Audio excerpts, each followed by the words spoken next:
This is Dr. Lou Cella, sport and performance psychologist. Okay, so made a video on this a couple of days ago. Veer Crush, which is not a big play, but a lot of popular comments I've received about it.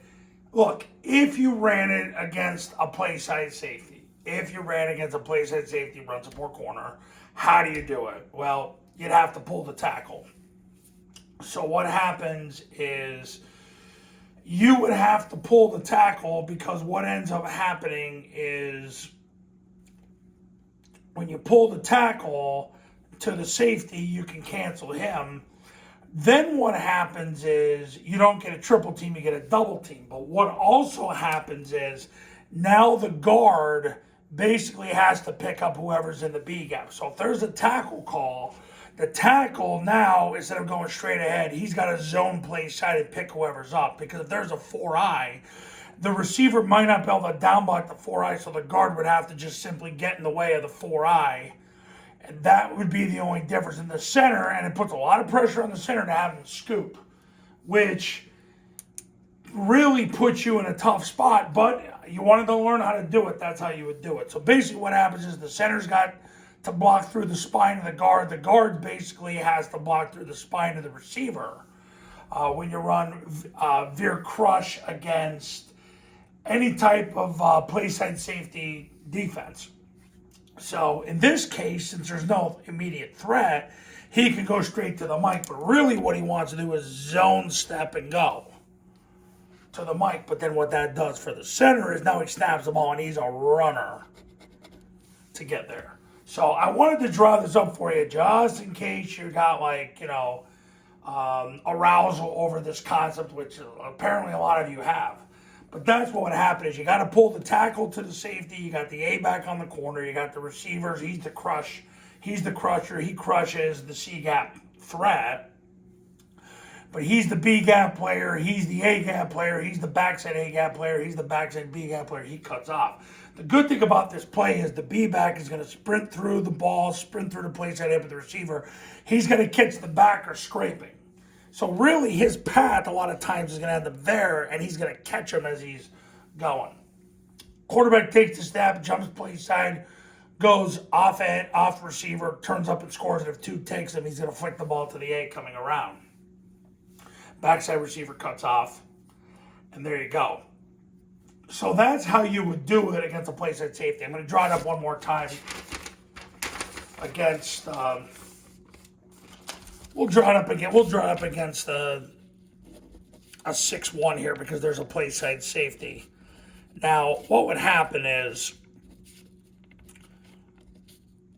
if you notice, I don't usually like to do this, like draw stuff up on the fly, because I don't necessarily like my handwriting, and I'm not a big graphic guy, because just not.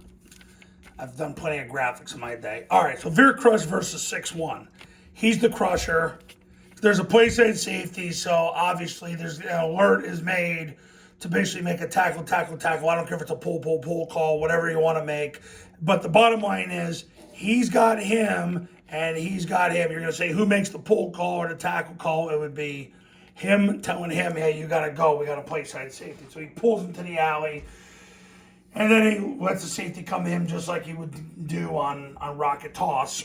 He's got it now. You've got a 2 technique here, but here's the thing. Instead of mauling him, you can get away with it in this look, but really what you want to do is you want to make sure you secure the B gap and then he scoops and he comes in. And then you've got the 2 scoops on the backside, the cutoff block. He's going to take the snap, jump play side. B-back is going to sprint through the ball, sprint through the play side hip of the receiver, and then he's got to cut off the mic. A lot of times he's going to catch the mic.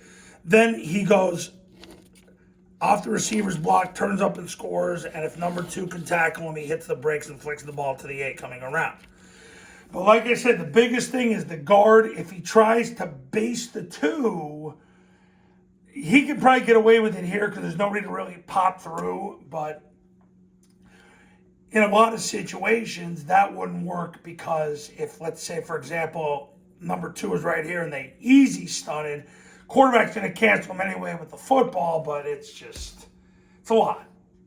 So you got to make sure if it's a pull call, he's got the B gap, he's got the A gap. That's why I'm not a big fan of running this against the play side safety.